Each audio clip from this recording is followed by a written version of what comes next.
first of all, I have to start on the topic of working moms, because you have been my inspiration for so long. I did morning TV because I watched you and I thought, well, look at her. She's got these 3 daughters. I have 3 daughters. She's not only making it work, she's doing such a great job with such, grace and everything else. It's possible. So you did that for so many women, and it's got to feel good. Sure. I mean, I was definitely out there on the frontier. I remember when I was first bringing my daughter Jamie, who's now 34, and pregnant with her own child, but I was breastfeeding her, so I took her to work with me every day. I remember Barbara Walters, and that's who I watched, beforehand, and she came up to the makeup room, and she was looking at me, and then she was looking inside my dressing room and watching this little baby asleep in her crib. And I saw her in the mirror, and she said, if I would have ever suggested doing that, when I was at the Today Show, they would have, thought that I was asking to bring my dog along. It would have been just bizarre. And here you are with your baby sleeping right next door. And I'll talk about that tonight, too, here when I'm in Cincinnati. Good. Okay. Energy-wise, I mean, it took a lot of energy to do all the things that you did with the kids, and you worked hard at the network level. And I still have an incredibly ambitious schedule. I mean, I probably am in 3 or 4 cities a week, a good many weeks of the year, speaking at events. I don't experience it as overwhelming. Maybe it's because I live my whole life that way, so I kind of experience this on-the-road life as normal. And I just have great energy. Sometimes I'll call home and I'll say, all right, I'm on my way home, and my husband will say, not that I'm looking forward to it, but when they do your autopsy, I want to be there to see what that little chip is that you have that the rest of us don't have. And right now in my life, I'm so empowered by the ability to go out and be a voice for so many women going through breast cancer, like I've been going through for the last year, and really have an opportunity to make a difference in the world. That empowers me. That sets you one foot in front of the other. And it really energizes me. As opposed to like wearing me out, it energizes me. It's a driving force. Oh, it's a driving force.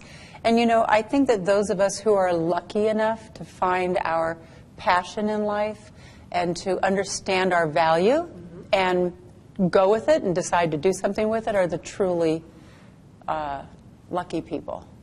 I would agree. Tell me about when you think back on this incredible career that you have and had. Do you have a favorite moment, maybe? Oh gosh, when you have a life that I have had the opportunity to live. I mean, I've truly had a seat that has had the most stupendous view of the world. Covering 5 presidents and 5 Olympics and 3 royal weddings, and just being able to interview every founder of every iconic company that comes along. It's really been an incredible life. I could point to covering presidents. I mean, there was always a fascination for me being where history is being made. Being at the Berlin Wall when it's coming down, being, at peace talks, being in Washington right there where, the new incoming president is taking the oath of office, being at the Olympics, up on the slope with Jim McKay or whoever it was, being where history is being made and telling everyone else. I think that's almost kind of like the drug of news that you just will never walk away from, because there's such an excitement that comes along with it. That's a great way to put it. Health and wellness, obviously, are a huge part of your life now. Your website is amazing. Thank you. Oh, my gosh. I spent a long time on it today. Talk about what sort of, got you involved in the health and wellness sphere and how it's going. From a very, very young age, my dad was a doctor. He was actually a cancer surgeon, dedicated his life to the fight against cancer. Always thought I would grow up and be a doctor. Always. Oops. But My dad was also a very avid private pilot, and we had a family plane, and he used to fly around all the time around the country giving speeches for the American Cancer Society. And he was coming home from one of those speeches when he was only 51 years old and crashed and was killed. And I think I became even more dedicated to the idea of following in his footsteps. But I went to work in a hospital. Just after graduating from high school, I found out really fast that that was not going to happen. I just wasn't cut out for that.